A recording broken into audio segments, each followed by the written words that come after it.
ભુજના ઇસ્કોન મંદિર ખાતે રથયાત્રાનું આયોજન કરવામાં આવ્યું હતું, જેમાં મોટી સંખ્યામાં ભાવિકો જોડાયા હતા. જોઈએ એક અહેવાલ.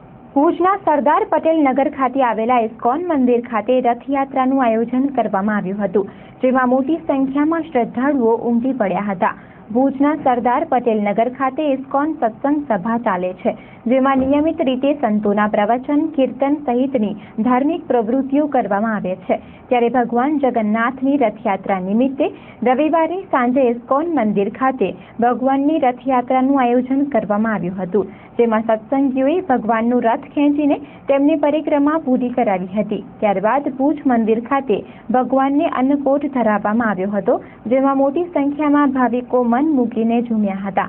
ખાસ કરીને ઇસ્કોન દ્વારા ભુજ ખાતે ચલાવવામાં આવતા કેન્દ્રમાં પણ મોટી સંખ્યામાં શ્રદ્ધાળુઓ જોડાયા છે. ત્યારે વધુને વધુ લોકોને સત્સંગમાં જોડાવા માટે અનુરોધ કરવામાં આવ્યો હતો.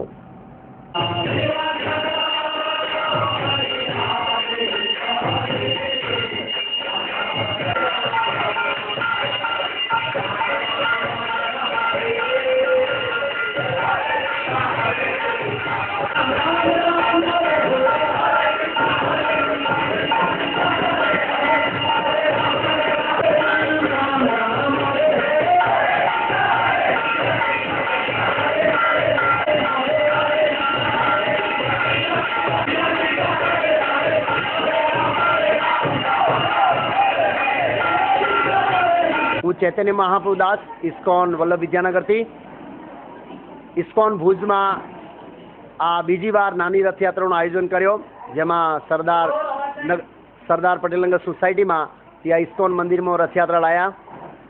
આજથી 500 વર્ષ પહેલાં શ્રી ચૈતન્ય મહાપ્રભુએ આ જે રથયાત્રા ઉત્સવ છે એનો ભવ્ય પ્રોગ્રામ કર્યો હતો જગન્નાથપુરીમાં. છેલ્લા પ્રભુપાદ ઇસ્કોનના સંસ્થાપક આચાર્ય જેમને પૂરા વિશ્વમાં આ જગન્નાથ રથયાત્રા ઉત્સવનો આયોજન મનાયું છે. તો આ વખતે અમારી આ નાની રથયાત્રા છે, પણ આવતા વર્ષે અમારી ઇસ્કોનની બહુ ભવ્ય રથયાત્રા ભુજ નગરમાં અને ગળીઓમાં નીકળવાની છે. આજે આના વિશે કથા છે. આ જગન્નાથ નાટકની પુસ્તક છે સ્કંદ પુરાણમાંથી.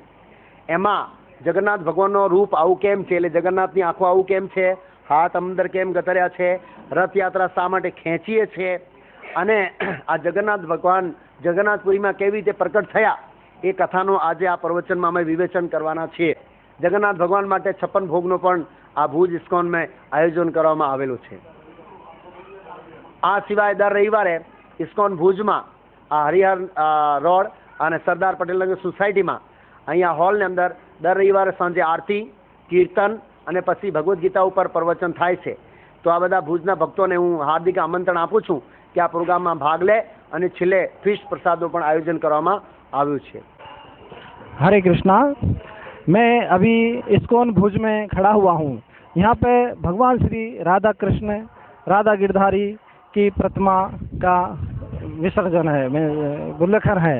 यहाँ पे हम लोग एकत्रित होते हैं भगवान श्री कृष्ण की आराधना करने के लिए. हमारा जो मुख्य उद्देश्य है वह है भगवत धाम वापस जाना. मानव जीवन किस लिए मिला है? मानव जीवन मिला है कि हमको यहाँ पे भगवान का भजन करें, भगवान की पूजा करें, भगवान का ध्यान करें और हम गोलोक वृंदावन वापस जाएं. ये हमारा यहाँ का ध्येय है. तो मैं मेरे जो यहाँ के जो संस्थापक इस्कोन संस्थापक आचार्य प्रभुपाद हैं, उनकी हम भगवत गीता भागवतम का अध्ययन करते हैं और उनका विचार करते हैं और उनको अपने जीवन में अमल लाते हैं. ये हमारा मुख्य उद्देश्य है. उसका उद्देश्य मेन क्या है कि हमको भगवत धाम जाना. तो हम सभी से रिक्वेस्ट करते हैं, प्रार्थना करते हैं, उनका स्वागत करते हैं कि आप इस मिशन में जुड़ें और भगवत धाम वापस जाएं. हरे कृष्णा.